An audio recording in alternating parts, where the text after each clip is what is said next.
Hey everyone, welcome to the show. I have updates to share about Donald Trump, the 2024 election, his failing social media company. So first, the fun news, the most fun news, that DJ stock continues to hit new lows. The stock price bounced around all day in the high $16 to low $17 range, but it hit a new one-year low again. So $16.70. Just keeps going lower. It keeps coming back up towards the middle end of the day, but it never surpasses where it was before. And as I keep reminding everyone, this stock was once selling at nearly $80 a share. And yes, if Donald Trump could sell his shares right now, he would walk away with billions. He would still walk away with billions, but he would screw over his followers. The problem is he's already lost $4 billion from the time the stock went public earlier this month or earlier this year until today. He has lost $4 billion. If it keeps declining, he could end up with a fraction of what he was counting on. And here's why Trump is in a bit of a sticky wicket. As you all know, based on his contract, his shares are tied up in a 6-month lockup period. So he can't legally sell his shares until later this month, the end of September. And if he sells all of his shares at that point, Truth Social, I should say, Truth Central, as he calls it, and Trump Media, they will collapse. Because at that point, all of the other stockholders are going to see that as a sign that he doesn't believe in this long term. He doesn't believe in the viability of this company. And it's going to piss off his base because so many of them purchase the stock. So, if he sells all of his shares at the end of this month, their shares are worthless. They're going to lose all of their money.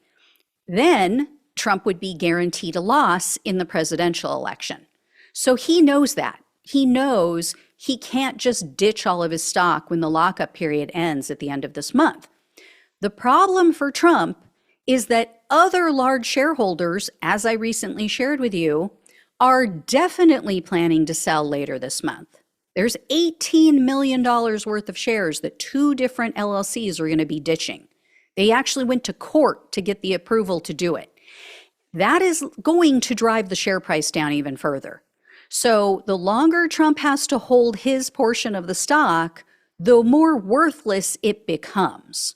And as I mentioned before, as you all know, if he loses the election, the value of the stock is going to completely collapse. It's going to tank. So he really has to try and unload his shares before the election just in case. But it's a tricky balancing act, as you can see and hear. Right? So, like I said, a sticky wicket. Bit of a pickle there, Governor, hey? Anyway, based on polling and based on enthusiasm, his chances of winning the election have diminished. So that has to be, wearing on him, making him a little nervous also about those shares. There was a new Economist YouGov survey that was just conducted, just released their findings. They show Kamala Harris essentially tied with Trump in regard to male voters. So that is a big change because male voters have always been the core of Trump's base. In their poll, Trump is leading Harris, but by only 1 point, 47 to 46%. In an NBC News poll of Gen Z voters, half of the respondents said that they're going to be voting for Harris. Only 1/3 said that they were going to vote for Trump. Now, that isn't as strong as it was for Biden. But again, I think there are a lot of people, a lot of young voters especially, who are not being picked up in these polls because they are typically polling likely voters. And likely voters means people who voted previously. If you're 18, you haven't voted previously. If you're 19, 20, you may not have voted previously. Now, in that same poll, they found that 1 in 10 said, I'm not voting at all, because apparently they're too immature or selfish to care about their own future in the world. So, and then there's a new USA Today Suffolk University poll that shows really bad news for Trump.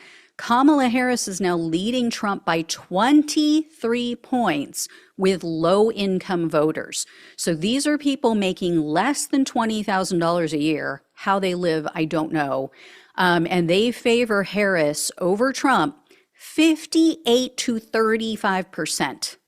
That is monumental. That is such a huge change. When Biden was the nominee, among that voting bloc, he was leading Trump by only 3%. This is unreal how she has changed the dynamic.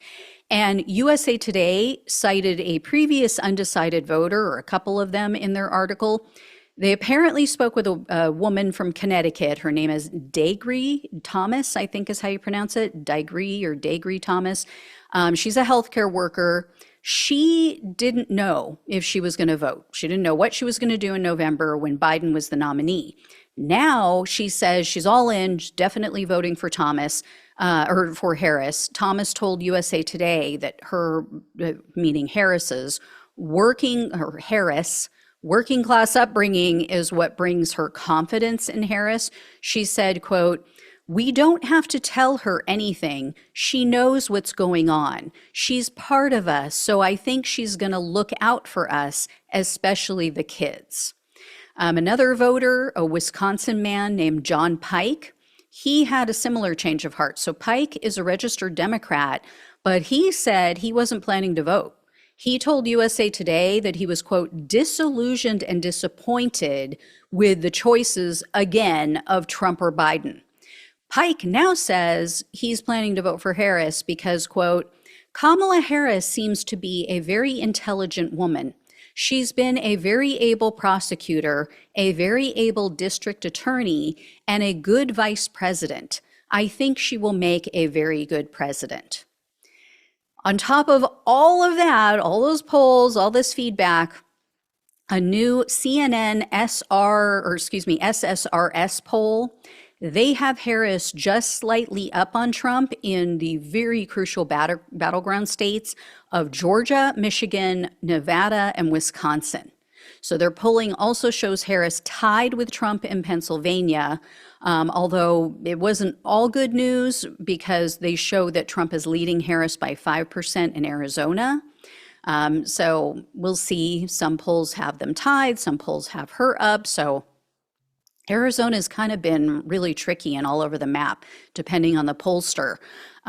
What I will say is that I listened to the focus group podcast over the weekend, and it was very good. They had two different focus groups. They were Trump voters. These were people who were either two-time Trump voters or they were swing voters who had voted for Trump in 2016, then went for Biden in 2020. All but one person said that they were going to vote for Harris. So excellent, excellent news. They're all excited about it. There's also a survey that was conducted by Change Research, which shows that members of the military still favor Trump. So again, it's not all good news. Among veterans, Trump is up 51 to 41% over Harris. So not good. Among active duty members, it was a little bit closer. Trump still leading, but only by 5%, so 49 to 44%. Among their family members, though, it was much, much closer. It was only a couple of points difference. But here's how you really know that Trump has lost his edge and some of his power. Members of his own party have finally broken free. They are finally openly endorsing Kamala Harris. We saw all the people, all the Trump voters, all the Trump administration officials who spoke at the Democratic convention. They're not hiding it anymore. They don't feel the need to.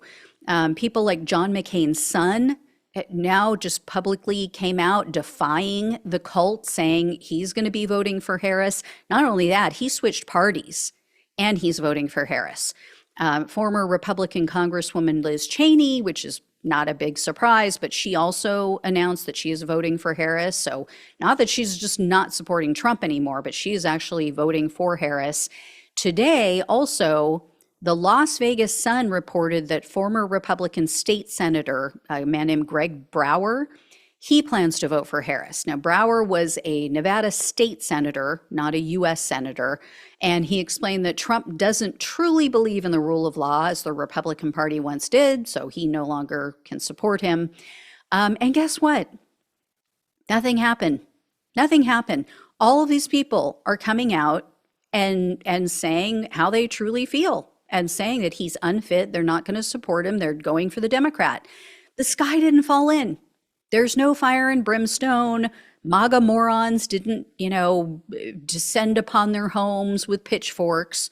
So that's good because it shows other Republicans the water's warm. It's safe. Come on in for a swim, right? That is not something that we saw in 2016 or in 2020. So there is a larger permission structure being built, allowing people to go, you know what? They told the truth. They said how they really feel. They said it openly in public, on the news or wherever, and, in op-eds and on TV, and nothing happened. They're still here. They're not being destroyed. And you know why? Because Republicans, the old guard Republicans, don't want Trump to win. We know that now from reporting as well, that they want him to lose because they think that they will get their party back. I don't think it's ever going to happen. I don't think the party is ever going back to the days of Ronald Reagan, but, they want some iteration of the Republican Party back. I think they'd be better off starting a third party, honestly. But anyway, because they can't have ours. You can't just come into our house, as I've said before, and rearrange the furniture and take it over as if it's yours. So you're not going to make the Democratic Party into Ronald Reagan's image. Sorry, not going to happen. We love having you. Be our guest. Visit. We will, give you shelter, food, whatever comes. We will be there by your side and thank you for thank you for your service. Thank you for supporting the cause. But yeah, you cannot come in and take over and make over our party and make it conservative. So anyway, I will let you all know when I hear more on all of this, but hopefully we'll be at maybe $10 a share for DJT by the end of this month. That would be so much fun, or single digits would be even better. All right. Thanks again so much for watching and listening. Please like, please share, and subscribe. Please donate if you possibly can. Love you all. Take care. Talk with you soon.